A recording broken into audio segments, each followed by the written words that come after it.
Ringworm শরীরের সব জায়গাতেই হতে পারে। রিংওয়ার্ম মানে যেটা ফাঙ্গাল ইনফেকশন, সে আপনি মাথার চুল থেকে শুরু করে পায়ের নখ সব জায়গাতেই ওটা এফেক্ট করতে পারে। বিভিন্ন জায়গায় যখন যেরকম হয় তাই অনুযায়ী আমাদের ডাক্তারি পরিভাষায় তার নামটা ঠিক হয়। যেমন ধরুন যদি মাথায় হয় তাহলে আমরা বলি টিনিয়া ক্যাপিটাস। শরীরের বিভিন্ন জায়গায় হলে আমরা বলি কর্পোরেস। আবার নখে হলে আমরা বলি টিনিয়া আঙ্গুয়ে। বিভিন্ন ভাগ আছে আর কি, অঙ্গ হিসেবে সেটা ডিপেন্ড করে। রিংওয়ার্ম তো ছত্রাক, বেসিক্যালি ফাঙ্গাল ইনফেকশন, যেটা ডাক্তারি কথায় আমরা বলি টিনিয়া বলি বা ডার্মাটোফাইটোসিস বলি। এটা যে কোনো বয়সের মানুষের হতে পারে। সেটা মাথার চুল থেকে শুরু করে পায়ের নখ অব্দি যে কোনো জায়গায় ইনভলভ করতে পারে, এবং বিভিন্ন জায়গা অনুযায়ী তার নামটা ঠিক হয়। মানে ধরুন যদি মাথায় হয় তাহলে আমরা বলি, ডাক্তারি পরিভাষায় বলি টিনিয়া ক্যাপিটিস। মুখে হলে ফেসিয়াই, বডিতে হলে কর্পোরিস। আবার যদি নখ ইনভলভ করে তাহলে এটাকে বলা হয় টিনিয়া আঙ্গুইয়াম। আর কাদের হয়, সব শ্রেণীর মানুষেরই হতে পারে। ছোট থেকে বড় সবারই হতে পারে। আর সাধারণভাবে দেখা গেছে যে ঘাম যেখানে বেশি, গরম যেখানে বেশি, বা যারা খুব কায়িক পরিশ্রম করেন, ঘামেন বেশি, তাদের ক্ষেত্রে এটা বেশি দেখা যায় আর কি। রিংওয়ার্ম ইনফেকশন আপনার এটা তো ছত্রাক জনিত। বডিতে ইনফেকশন মানে তো অনেক রকম। ডাক্তারি পরিভাষায় ইনফেকশন তো সেটা কোনো ব্যাকটেরিয়া থেকে হতে পারে, সেটা কোনো ভাইরাস থেকে হতে পারে, সেটা ফাঙ্গাস থেকে হতে পারে। ফাঙ্গাল ইনফেকশনের একটা বিশেষ প্রজাতি হচ্ছে রিংওয়ার্ম, যেটাকে আমরা ডাক্তারি কথায় বলি টিনিয়া। মানে ইনফেকশনের তারতম্যটা হচ্ছে যে কোনো ইনফেকশন ছোঁয়াচে হতে পারে, সেক্ষেত্রে এই ইনফেকশনটাও ছোঁয়াচে। তবে এটা সাধারণত কন্ট্যাক্ট থেকে আসে। মানে ধরুন এক জায়গায় এক লোক বসবাস করছেন, যেখানে শেয়ারিং অফ ক্লোদিং হচ্ছে, শেয়ারিং অফ রুম থাকছে, সেই সময় যেখানে ক্লোজ কন্ট্যাক্টে মানুষ থাকছে, সেই সব জায়গাতে ইনফেকশন গুলো ছড়ানোর সম্ভাবনা অনেক বেশি থাকে। কারো ব্যবহৃত জিনিসপত্র থেকে, তোয়ালে, জামা কাপড়, বিভিন্ন সোর্স থেকে এটা হতে পারে। সাইন সিমটম যেটা আমরা তখনই বলছিলাম যে জায়গা ভিত্তিক নির্ভর করে। ধরুন যদি মাথায় হয় তাহলে সেখানে মাথায় টিনিয়া সাধারণত বাচ্চাদের বেশি হয়, রিংবম বাচ্চাদের বেশি হয়, বড়দের যে তুলনামূলকভাবে কম হবার সম্ভাবনা থাকে। তো সেখানে দেখা যাবে হয়তো একটা পার্টিকুলার পোর্শন অফ স্ক্যাল্পে চুলটা উঠে গেল, বা সেখানে একটা ইনফেকশন, মানে কিরকম বলবো, ধরুন একটু উঁচু সোয়েলিং এর মতো হলো, সেরকম হতে পারে। আবার যেটা খুব সাধারণভাবে বেশিরভাগ আমরা দেখি সেটা যে গোল গোল রিং এর মতো হয়ে থাকে, তার জন্যই নামটা এসছে রিং বম। গোল গোল রিং এর মতো হয়ে থাকে, এবং সেটা যত ইনফেকশনটা প্রোগ্রেস করে এই গোল রিং গুলো আস্তে আস্তে ছড়াতে থাকে। তো সেটা হচ্ছে কমনেস্ট প্রেজেন্টেশন। তাছাড়া এলাকা ভিত্তিক ধরুন নখে যদি ইনফেকশন হয় তাহলে নখে তো আর রিং হবে না, সেখানে নখটা হয়তো তার রঙের পরিবর্তন হবে, ব্রিটল হয়ে যাবে নখটা। নখের তলায় কতগুলো জিনিস জমা হয়, যেটাকে আমরা বলি সাবাঙ্গাল ডেব্রি, সেগুলো জমা হতে পারে, নখটা ভেঙে যে ভঙ্গুর হয়ে যেতে পারে। তো এটা যে জায়গায় হচ্ছে সেই জায়গার উপরে নির্ভর করে। ধরুন কারোর যদি গ্রয়েন এরিয়া বা আন্ডার আর্মসে হয় তাহলে সেখানেও ভাঁজগুলোতে যখনই হয় সেই জায়গাগুলো একদম কালো হয়ে যেতে পারে। সেখানে পেশেন্টের হয়তো খুব প্রচন্ড রকম চুলকানির একটা সমস্যা হতে পারে সেগুলো।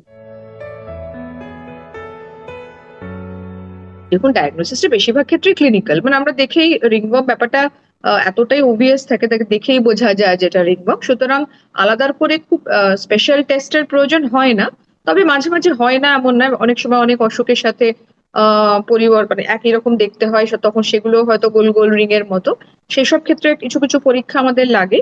তারপরে এখন খুব কমনলি আমরা যেটা পাই, বিভিন্ন স্টেরয়েড জাতীয় মলমের অপব্যবহার। তো সেটার ব্যবহারের ফলেও যখন, যেটা মরফোলজি আমরা বলি, একটা অসুখের যেটা ক্লিনিক্যাল ফিচার বা মরফোলজি, সেটা পরিবর্তন ঘটে। তো তখন কিছু কিছু টেস্ট লাগে। তার মধ্যে একটা খুব কমন টেস্ট যেটা আমরা ব্যবহার করে থাকি সেটা হচ্ছে স্কিনের একটা পার্টিকুলার পোর্শন থেকে একটুখানি কিরকম বলবো, উপরের যে স্তর, যে স্কেল গুলো থাকে, সেটাকে নিয়ে আমরা মাইক্রোস্কোপের তলায় দেখে ছত্রাককে ডেমনস্ট্রেট করা, আমরা যেটাকে বলি ফাঙ্গাল স্টাডি। তো সেটা অনেক সময় কনফার্মেটরি টেস্ট হিসেবে ব্যবহৃত হয়।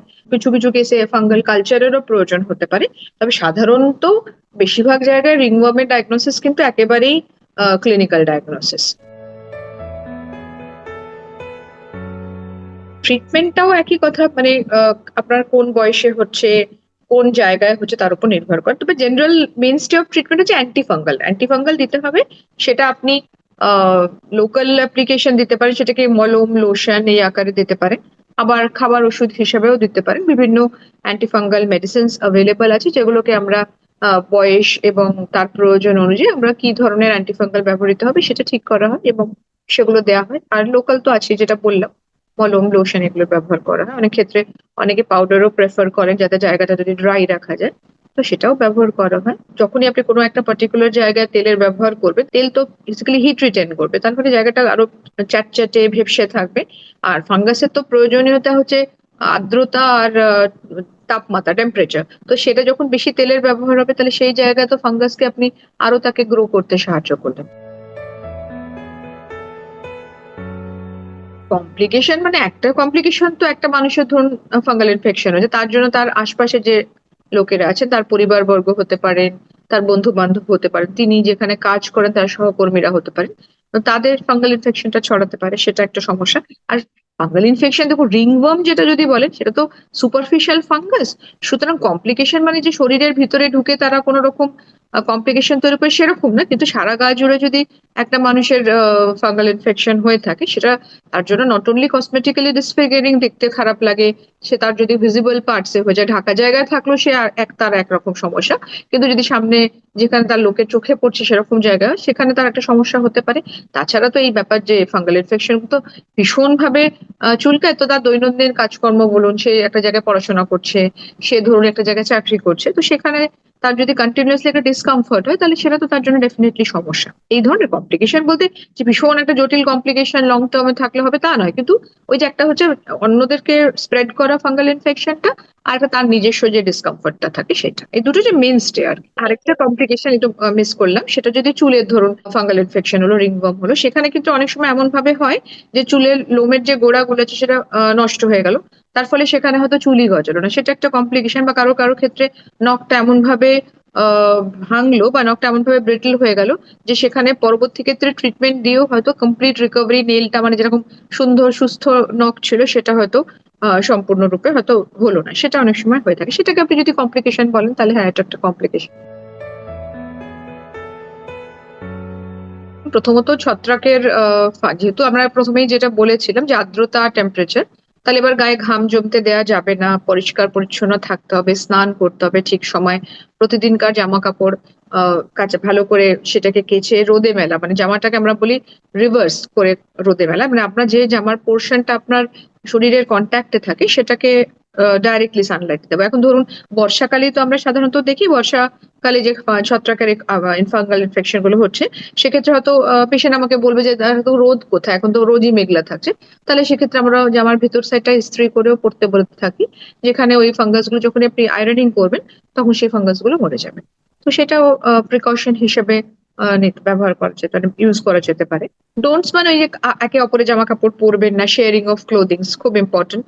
মেন যেটা আমরা পাই অপব্যবহার অফ মেডিসিন, দোকানে গিয়ে বললেন একটা মেডিসিন ব্যবহার করলেন যেটা হয়তো আদৌ আপনার প্রয়োজনীয় নয়। বেশিরভাগ ক্ষেত্রেই এগুলোর মধ্যে কিছু কিছু ইরিটেন্ট কেমিক্যাল থাকে, যেমন স্যালিসিলিক অ্যাসিড থাকে, ডিথ্রানল বলে খুব কমনলি ব্যবহার হয়, দোকান থেকে বলে ব্যবহার করা সেইটা।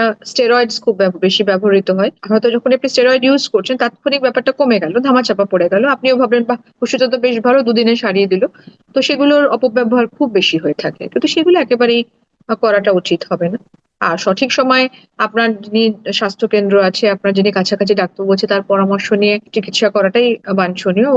নিজের মতো চিকিৎসা না করাটাই, সেটাই টোনটা কি, যে নিজের মতো করলাম, নিজের ইচ্ছা হলো একটা মলম বাড়িতে পড়েছিল, খুব প্রায় আমরা পাই একটা মলম পড়েছিল ডাক্তারবাবু, ওটা ব্যবহার করে ফেলো। তো সেই জিনিসগুলো একেবারেই বোধহয় না করাটাই ভালো।